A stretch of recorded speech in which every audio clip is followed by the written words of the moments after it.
Are you looking to master Ali Abdaal's editing style and bring that polished, engaging aesthetic to your own videos? You're in the perfect place.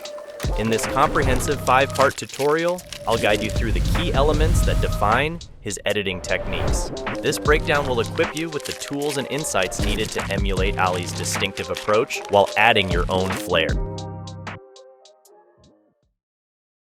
Part 1. Fonts.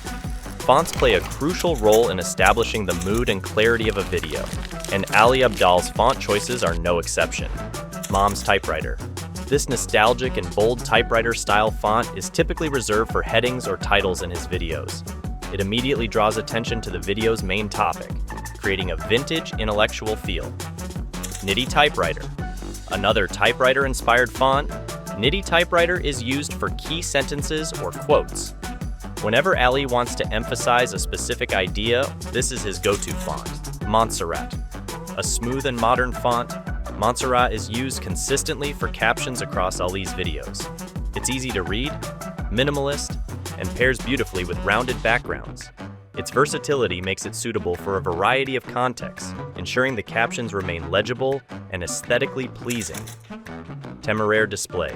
This elegant and classic font is often used for dates and names, but its versatility means it can also be applied to titles or headings. It lends a sophisticated, polished touch to the video. Nanum Pen Script, a stylish, handwritten font used for smaller details. Nanum Pen Script subtly draws the viewer's attention without overwhelming the screen. Its use gives the video an added layer of elegance, allowing for nuanced, refined emphasis that enhances the overall presentation. By incorporating these fonts into your edits, you'll be able to emulate the clean, thoughtful typography that characterizes Ali's videos, elevating your own content with professional-looking text elements. Want to level up your video editing, save time, and create more engaging content? Check out my store for free assets. Just click the link in the description or pinned comment. If you found this helpful, let me know in the comments.